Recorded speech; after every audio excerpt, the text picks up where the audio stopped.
Because I feel sorry for you, I came up with a great idea. A great idea. Yes. Just look at me, okay? Angela, clad in a wedding dress, slowly took a microphone from a staff. Unexpectedly, she started speaking to the guests in the venue. My sister is older and less educated, but would anyone like to get married to her?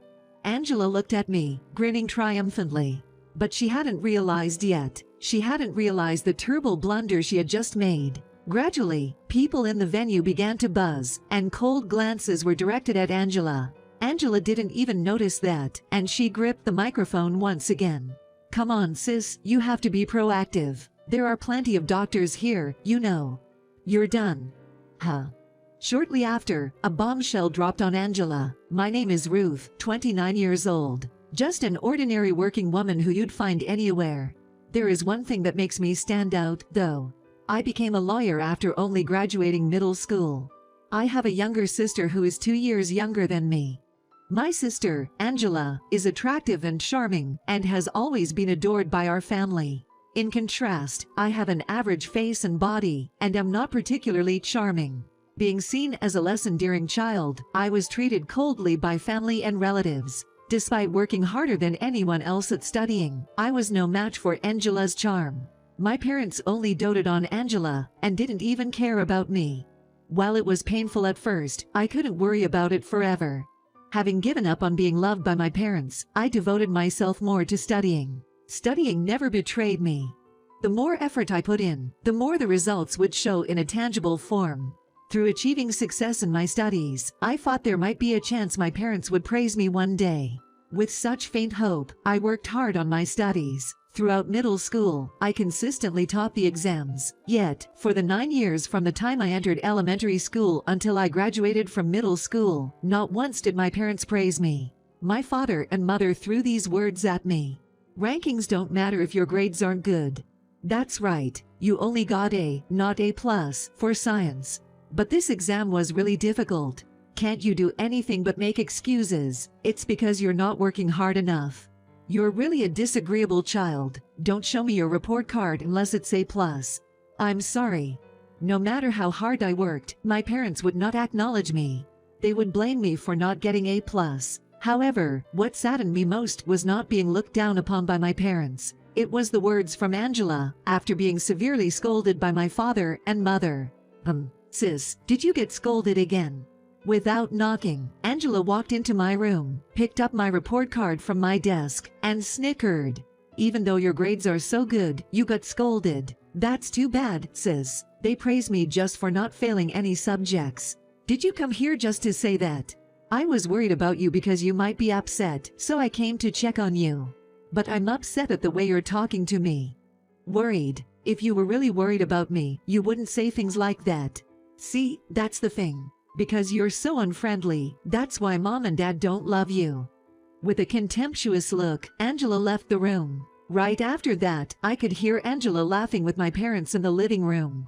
I should be used to this by now, but tears welled up in my eyes. I decided not to rely on my parents, not to take Angela's words to heart. Before I knew it, I was clenching my report card. I decided to study hard, get a job soon, and leave this house. To do that, I would give my all to everything I can do right now. With this in mind, I became even more committed to my studies. Then, in the fall of my 9th grade, my father told me something shocking. Ruth, you'll have to work instead of going to high school, okay?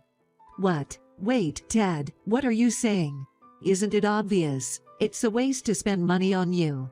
If you want to go to high school, earn your own money. That's impossible. I'm still in middle school. I can't even get a part-time job. Then give it up. After discussing it with your mom, we decided to spend money only for Angela. So, we don't have any money to spend on you. No way.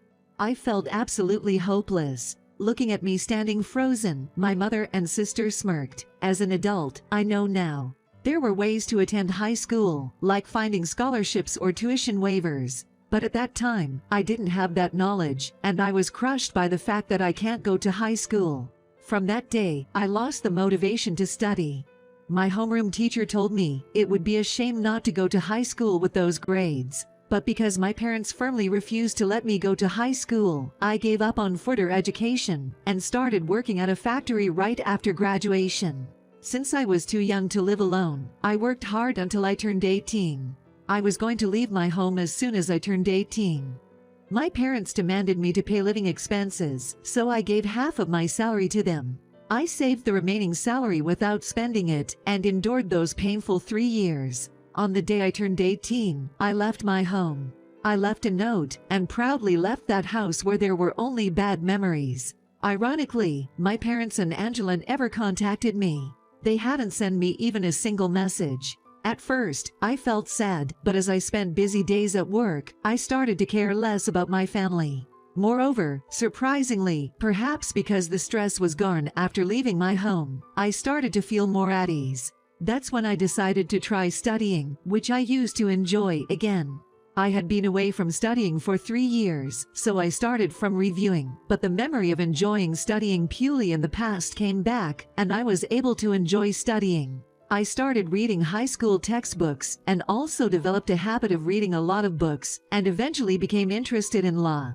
As I read books about law, I started to aspire to be a lawyer.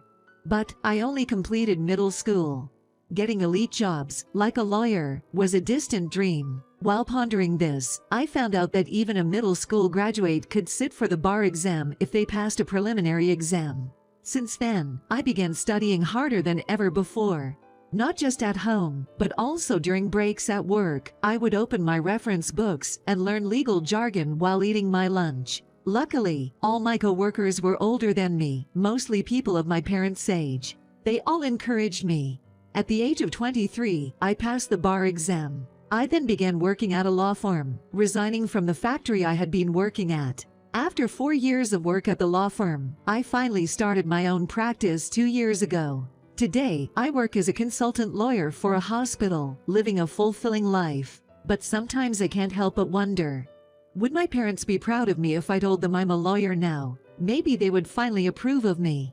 Such farts weren't entirely absent, yet I never got in touch with my parents. I thought I probably wouldn't in the future either. But the day of reunion came sooner than I expected. When I got home from work, I saw a message from Angela saying she was getting married.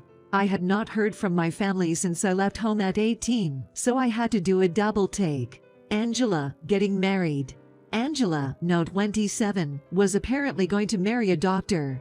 The message said there would be a wedding ceremony next month, and I was invited. I was hesitant about meeting Angela and my parents after all this time, but I didn't want to miss my family's wedding without a reason, so I replied to Angela that I would attend.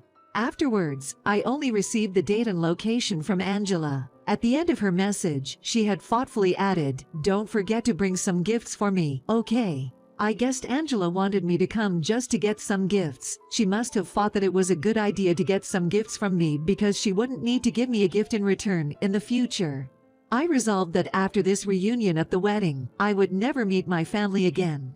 With that firm resolve, I went to Angela's wedding. The day of Angela's wedding a month later, I wore a blue party dress and headed to the wedding reception. After I checked in and took a seat in the family area, I could see my mom and dad were already there. They looked at me, chuckled, and said, "You've got some nerve showing up here. With your low income from working in a factory." "Absolutely. It's embarrassing to introduce you as part of the family. Angela shouldn't have invited you." I told her so, but she said she just wanted to get some gifts from you. Even though I was right there, I wondered, how could they carry on such a conversation so nonchalantly? If I express my current situation, perhaps our relationship could be repaired a little. Such a faint expectation I held towards my parents swiftly crumbled away. Without speaking with them, I simply took my seat. When I looked around, I recognized a few faces seated on the groom's side. Wait, isn't he? And the one next to him, I feel like I've seen her before. Could it be? When I searched for the groom's name, the results were just as I had expected. What a coincidence. However, the most important thing today was to get through the wedding without causing a scene. Alone, I somehow managed to calm my heart. The bride and groom made their entrance, the guests gave their speeches, and the wedding went on. Finally, it was time for the meal and photo session. My parents left their seats and headed over to the newlyweds. They clung to Angela, smiling from ear to ear as they took many photos. Ignoring such scenes, I silently continued eating my meal. Then, unexpectedly, Angela came over to me.